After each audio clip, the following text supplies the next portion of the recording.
Hi, this is Dr. Prabhakar, Associate Dean, School of Business, Southern Connecticut State University. I'm happy to discuss a very important topic that pertains to each one of us, whether we are professionals, whether it's a personal context, whether it's in a family setting. I think communication is the key for success towards building teams, towards interpersonal communication, towards making things possible, planning processes, getting things done. I think communication is central to each of our existence at the business place, at our homes, everywhere that we can think of. With that little introduction, I can just move off to the next important topic here. So, communication. How do we define communication? Communication is something that we do every single day. Well, we exchange information, we have a conversation, we exchange ideas, we discuss new ways of doing things. We also discuss what we are thinking, what our thoughts are. We also have a way of expressing our feelings, and that can happen between individuals or in a group context as we work in teams, both at the workplace and also at home. We use different channels of communication. That could be verbal, written communication, it could be formal communication, informal channels as well. And we use different media like the social media. It could be emails, it could be face to face conversations, video conferencing. There are plenty ways of doing it. So that's what is the definition of communication as we exchange those wonderful ideas, thoughts, and feelings with people that we interact every day, whether at the personal level or at the business context. That's how we simply define communication. Now, the nature of communication, it is dynamic and ongoing. Communication is just not a one-time event. We have to, engage in communicating every single day. It's continuous, it's dynamic, and it evolves as we have a conversation, as we get work accomplished. It's constantly changing, it's evolving. And we also are dependent on the feedback that we get from people who are listening to us. And we make those subtle changes, the nuanced changes that we have to make so that we get our message across in clear terms. And whatever work that we want to accomplish, we make sure that our work is getting done because we are able to communicate with family members or with colleagues at the workplace to get things done, to get things moving. That's a simple way of looking at the nature of communication as being dynamic and as an ongoing process. And we engage in communication each and every single day that we can think of. Now, what are the major components of communication? Communication has several key components. One is you need a sender. Like in this case, I'm the sender. I'm trying to send you a message about communication. Obviously, there has to be a message. Today's message is all about communication, the process of communication, the components of communication, the importance of communication, what are the elements of feedback. That will become part of the message. Today, I'm using a particular channel of communicating, the electronic medium. We are using video recording, and I'm making sure that this gets posted on YouTube. It gets posted on for my students and other enrollees in the micro-credential. And obviously, this is the medium that I'm using to communicate. I'm not using face-to-face communication directly with you because I don't get a chance to see you. But now, because of technology, I'm able to use technology as a medium, YouTube as a medium, and this channel allows me to reach a wider audience, and it gives you, the receiver, a lot of convenience of whether you want to watch it in bits, you want to watch it now, or you want to watch it while you are actually commuting on a train. You have that kind of flexibility because of the choice of the channel that I'm using today, which involves a lot of technology. Now, you in this case, today's example, you're the receiver.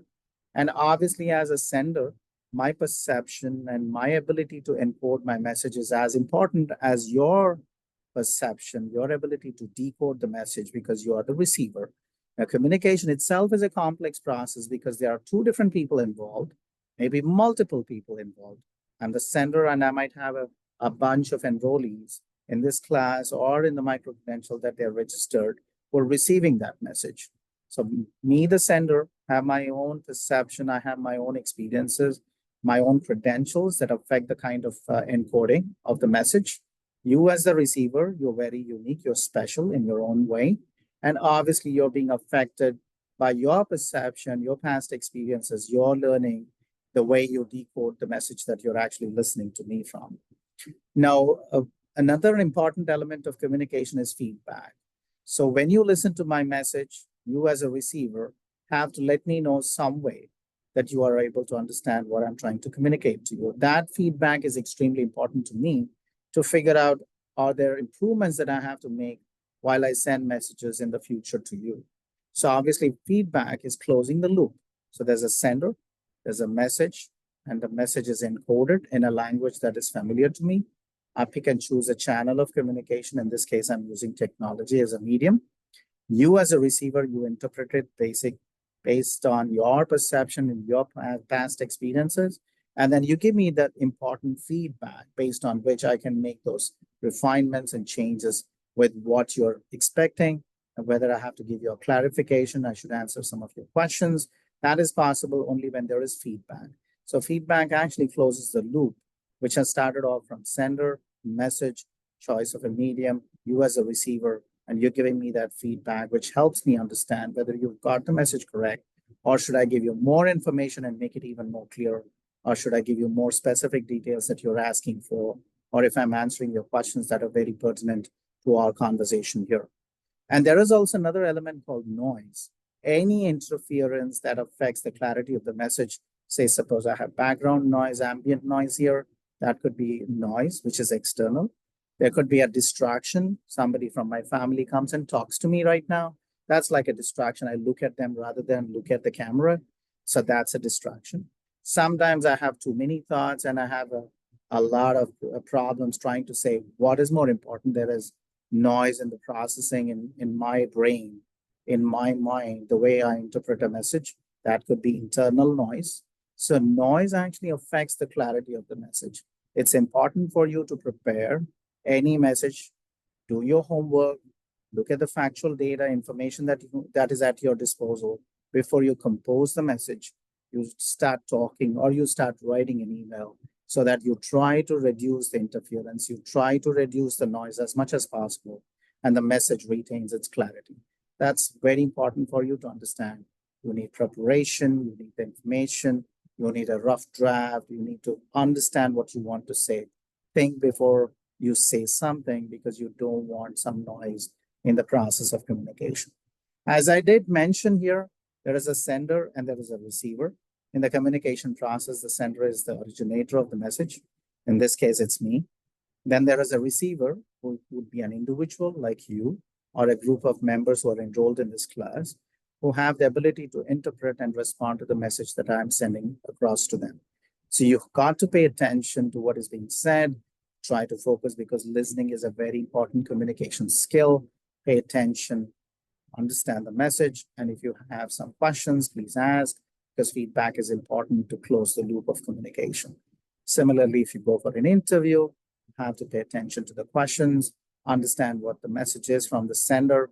You as the receiver understand what should be the answer, think about it properly, encode your answer correctly, think about appropriate examples that you can showcase, you can evidence as a proof of what skills you want to showcase to your interviewer, and then make sure you send it across to them, you reply in clear message, good English, and a very informed kind of answer so that you land up with the job. So that's what is the importance of a sender, the listening skills, the decoding from the receiver's side, your ability to understand and interpret and come back with a response that makes perfect sense and that creates a positive impression so that you can land with a job. I'm trying to put an example in whatever I say, trying to explain the importance of sender and receiver and the process of communication, the importance of feedback in an organizational context, in this case, if you went for applying for a job. Moving on, we can go to the process where we talked briefly about medium or channel. Medium is the means through which the message is being transmitted. It could be verbal, like in this case, I'm talking to you, or I could send an announcement on Blackboard or Canvas that could be written. I could send an email that's written words again. Non-verbal communication, when I move my hand, my eye contact with you, the body language, how relaxed I am, that's also part of the communication itself. You're walking in an interview room. How do you walk? How do you sit? How is your posture? I think all that is very important in the process of communication. So these are the mediums and channels of communication, electronic mediums of communication like email, social media, powerful mediums of communication. Today, you can actually reach out to a large audience using social media. Email blast, you always get email blasts on your email where companies are selling their credit cards, or they're selling their insurance, or they're trying to sell you used cars. Electronic medium of communication is very powerful. There's another context which becomes very important as an element of communication, which is influenced by what is happening in terms of the physical environment, the social dynamics. Me being a teacher here could affect the type of communication you have with me, the cultural background. So I have actually, been familiar. I've been very fortunate that I worked in India. I worked in the Middle East, and both in Jordan and United Arab Emirates, and that kind of cultural understanding. Then I went on to work in New York, which is a melting pot for different cultures. Just the fact that I've got this kind of experience working in different countries with different cultures makes me more culturally sensitive, or respect the cultural differences, appreciate diversity. And that's because I understand communicating with anybody has a context, and culture is an extremely important thing. Respect people, appreciate diversity, and you have an opportunity to learn from others. These are important things that you have in the back of your mind while you're trying to communicate, and the psychological state of the individuals involved. So after a good night's sleep, I've had a restful day, the Labor Day weekend. It's nice to be able to talk to you because I'm peaceful. I'm in a good psychological state. And obviously, there is a clarity of thought process. And whatever I'm saying perhaps reaches you better because I'm in that kind of psychological state where I can really articulate well, and I can communicate what I want to communicate to you. As a receiver, you want to pick a day and time where your psychological state is nice, you had enough rest, you have a calm state of mind, and you're willing to take 10 minutes to listen to this video, process the information. So the psychological states are extremely important so that communication can have a chance to succeed. Moving on, there are other elements of communication, like I did mention in the last few minutes about noise, and noise can distort or interfere with the message during the communication process. It could be physical or external, or it could be technical issues, maybe internet issue, and I'm not able to record this properly. Those could be external noise or technical issues that can interfere with the message. It could be also psychological noise, anything that's disturbed me personally, can also affect the way I communicate with you. So that's what we call as noise in the communication process. The purpose and intent, we all know that communication serves various purposes, such as informing, persuading, entertaining, building relationships, and is guided by the intent of the sender. Suppose I go to work, what's the purpose of talking to somebody? I want work to be done, or I want to pass on some instructions. I want to communicate something important, want to make an announcement, or should I call in a group of people so that they can participate and we can arrive at a decision? So it could be driven by whatever purpose we think we want to use communication to serve us. So that's a very important element of communication. Briefly, I want to talk about importance in business. If you have a business, you want to be able to communicate the vision of the leadership of the founder, who has a purpose for which the organization has been created. The mission, what is that you want to achieve, say in the next 5 or 10 years? What is moving forward? What is the mission of the company? You want everybody in the organization to understand the mission, what defines our core values. Values could be like integrity. You might have, say, honesty, high quality, time being a value. You could have diversity, inclusion, equity. What drives us as an organization? What defines our values as a company? And you want everybody in the organization to understand those core values that are being used to achieve our mission and vision. Eventually, as a manager in important positions, decision-making positions that you will have in the future, you want to sit with your employees and set their goals through a collective participative mechanism for which you need communication. You need to talk to individuals separately, make sure you're actually setting goals that align individual preferences, their skill sets, so that you give them a good chance of succeeding in achieving their goals. Feedback and reporting. Once you have goals and plans set in place, you mobilize action. You want to make sure that you understand what is being achieved, how much of progress have you made, are there any bottlenecks, are there any hurdles that you have to tackle. That happens when you collect feedback and you also collect reports, and that's a very important part of communication. Also you have various stakeholders, internal stakeholders as well as external stakeholders. Your most important internal stakeholders are your employees. You need to talk to them, keep them informed, make sure they're engaged. They get timely feedback of how well they're doing. If you're changing their annual goals, they should be informed. There should be opportunities to participate in decision making so that they feel involved. They have a sense of ownership of the company. So this is all about your employees. If there are awards to be given away, there are recognitions to be given away, if there is appreciation to be handed over to employees, that's an important part of communication with employees. There are several external stakeholders like the government, regulatory bodies, your customers, your partners, your collaborators, other external stakeholders. You need to communicate with them, have a strong liaison and willingness to collaborate and continue the dialogue with external stakeholders so that you can get the best out of your external stakeholders and service them really well.